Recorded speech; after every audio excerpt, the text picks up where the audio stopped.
We can discuss about that separately also. But today the focus is on the trade enablement and marketing. And your perspective related to ONDC and your SCST hub and your kind of கொடுக்கிறார். நம்ம ஊர் மட்டும் கிடையாது, வெறும் தமிழ்நாட்டுக்காக மட்டும் இல்லை, அவர் inter ஊற்றப்பட்டிருந்தது. 5 முகங்களை ஏற்றினோம். அதை யாரும் தூண்டிவிடவில்லை.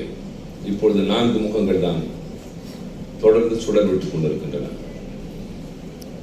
அந்த சூழ்நிலையின் காரணமாக 1-2 தொடர்ந்து செல்ல முடியாத நிலையில் யார் அதிலே மீண்டு தொடர்ந்து செல்கிறார்களோ அவர்கள் தான் வெற்றியின் விளிம்பை தொடுவார்கள் என்பதற்கு எடுத்துக்காட்டு. யாருக்கும் தனியாக ஊக்கம் தரவில்லை.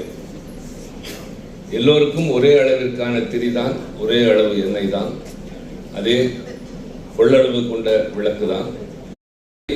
நிதித்துறைக்கு கொண்டு சென்று விட்டார்கள். எனவே அது நிதிக்குழுவுக்கு சென்றுள்ளது. Why it was taken to finance ministry is something to be debated differently. அது வேறு. சிறு குறு தொழில் நிறுவனங்களிடமிருந்து ஒவ்வொரு பொதுத்துறை நிறுவனமும் 25 விழுக்காடு தங்களுடைய கொள்முதலில் கட்டாயம் வாங்கியாக வேண்டும் என்ற ஒரு விதிமுறை இந்திய அரசாங்கத்தில் இருக்கிறது. ஆக அப்படி எல்லா நிறுவனங்களும் 25 விழுக்காடு கொள்முதல் செய்கிறதா என்பதை பார்ப்பதற்காக அந்த 25-இல் 4 விழுக்காடு பெண்களுக்காக, 3 ஆதி திராவிடர்கள், பழங்குடியினர் இவர்களுக்காக. நம்முடைய கூடுதல் தலைமைச் செயலாளர் இன்னொரு நல்ல தகவலை சொன்னார். தமிழ்நாட்டில் இருக்கின்ற இந்த 39 லட்சம் சிறு குறு தொழில்களில் 33 விழுக்காடு பெண்களால் நடத்தப்படுகிறது என்பதை மகிழ்ச்சியோடு சொன்னார்.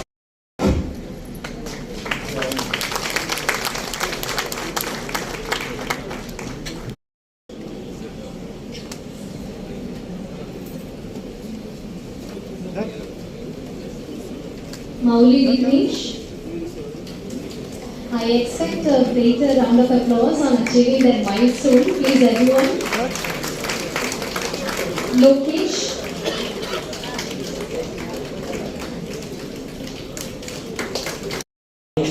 So, sir is giving us such opportunities and பண்றதுக்கு இது ஒரு நல்ல ஒரு ஏதுவாக இருக்குன்னு நாங்கள் நம்புகிறோம். எல்லாருக்கும் நன்றி. The registration process is fairly simple. You will have to go to team.msmemart.com. The only eligibility criteria for MSMEs here is to have a valid UDM number. If you don't have the UDM number,